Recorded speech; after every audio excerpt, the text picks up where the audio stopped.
A gente mostra agora o que foi preservado do Estádio dos Eucaliptos, um dos palcos da Copa de 1950. A área foi vendida para uma construtora e pela primeira vez uma equipe de reportagem mostra as relíquias da antiga Casa do Inter.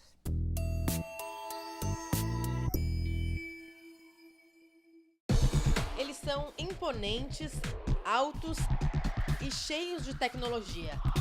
Os estádios estão entre os maiores legados da Copa do Mundo no Brasil.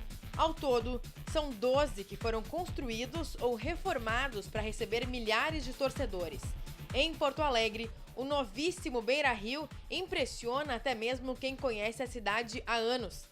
O que os mais novos podem não saber é que a capital dos gaúchos também foi palco de uma outra Copa do Mundo, a de 1950. O local do espetáculo, o Estádio dos Eucaliptos, no bairro Menino Deus. Lembrando dos Eucaliptos, o vestiário do Internacional, o oficial, era uma insignificante, era um 4x4, 5x4. E era o vestiário, mudava a roupa, o banheiro estava aí, o sanitário estava a porta aberta, cabia a equipe, mais uns 3 ou 4 dirigentes, não cabia mais ninguém. E dos visitantes era uma casa que tinha uma extremidade da esquerda, que estava dentro do estádio, não havia a entrada embaixo, térreo, era terra, não tinha cimento. Mais tarde botamos, fizemos um piso, um contrapiso. Então era um negócio primário. Tinha um bar. Não sei se tinha 2 ou 3 pipoqueiros, não sei. Esse negócio de bebida, uísque, no caminho, aí não tinha cervejinha, latinha, isso não existia nada. Tinha dois portões, um para os adversários, outro para o Internacional. Para a torcida, jogador, era um portão só. Seu Heraldo teve o privilégio de frequentar o estádio.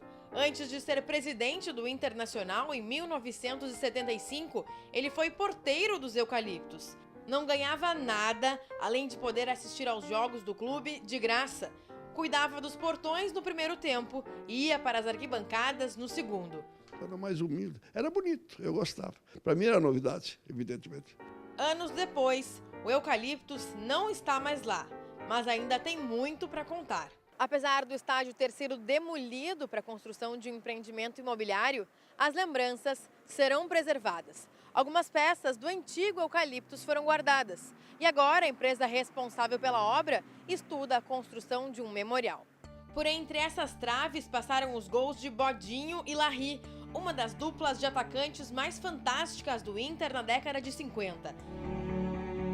As arquibancadas, que foram preservadas em grandes blocos de concreto, já abrigaram milhares de torcedores às margens do gramado.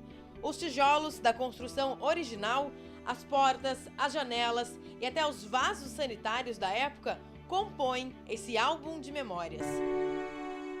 É muito gratificante, não só para nós funcionários aqui, como para a empresa inteira.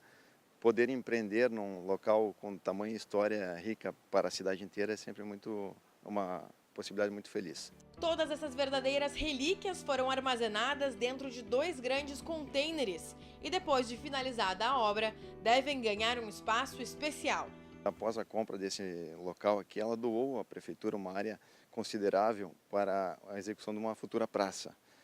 Esse projeto da praça está sendo muito bem cuidado, conduzido através da incorporação da empresa com a prefeitura municipal.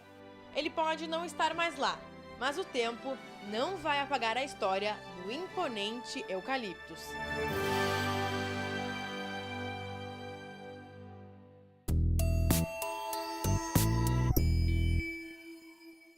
Hoje aqui no Imóvel Class TV eu converso com Fabiana Souza, filósofa, consultora de Feng Shui, tradicional chinês e designer de interiores.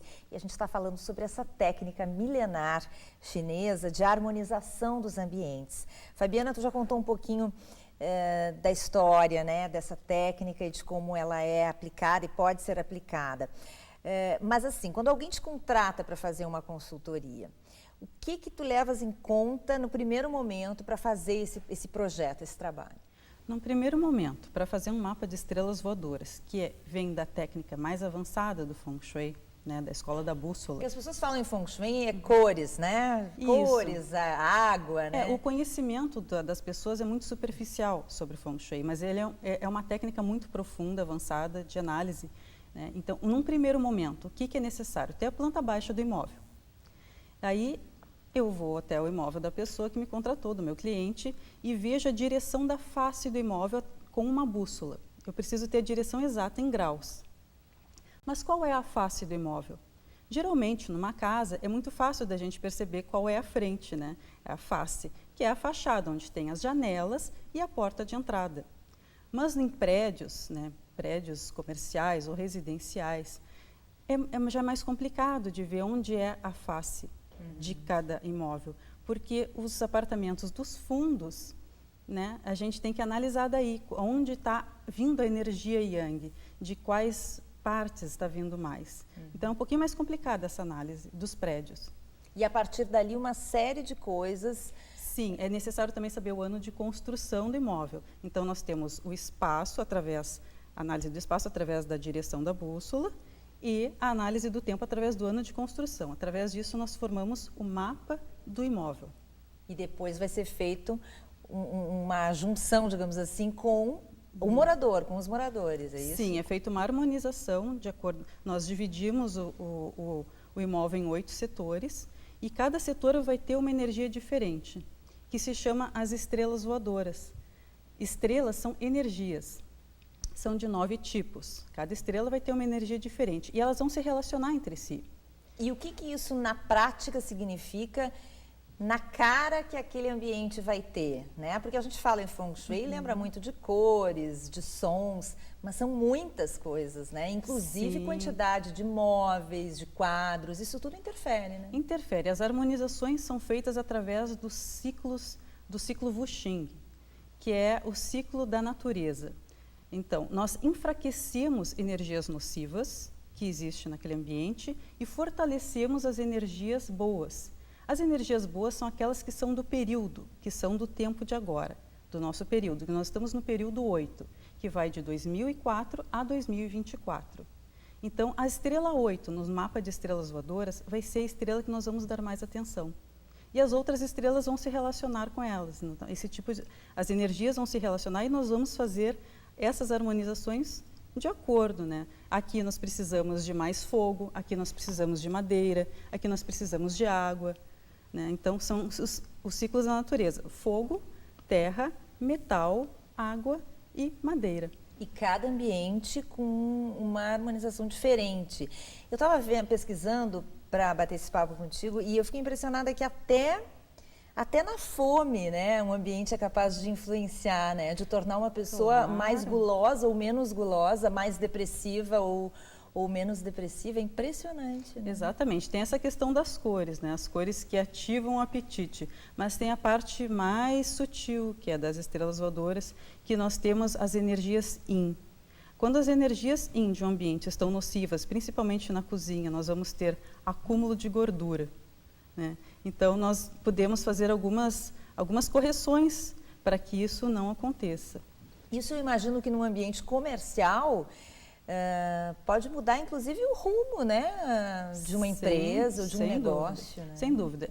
Através do mapa de estrelas, nós podemos ver se o imóvel é próspero ou não, se tem essa tendência à prosperidade, porque o Feng Shui também tem essa questão da previsão. Ele consegue prever o futuro. Não é nenhuma bruxaria. O que acontece? Através das configurações, nós podemos ver da causa o efeito, né? Se nós sabemos o que está acontecendo aqui, podemos prever as tendências do que pode acontecer.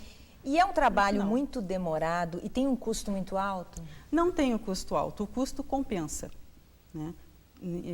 A harmonização que as pessoas terão no imóvel de prosperidade, melhora os relacionamentos, a questão dos processos judiciais também. Muitas pessoas acabam tendo esses problemas ao longo, né, da vida, como bloqueios profissionais, decepções amorosas. Tudo isso acaba ajudando, né, com a consultoria de Feng Shui. Legal, bem interessante. Agradeço a tua participação aqui. Obrigada pela entrevista. Essa foi a Fabiana Souza, filósofa, consultora de Feng Shui, tradicional chinesa e designer de interiores, falando com a gente sobre essa técnica milenar chinesa. O Imóvel Class TV volta em instantes. E no próximo bloco nós vamos falar sobre roupa de cama e de como ela pode compor a decoração.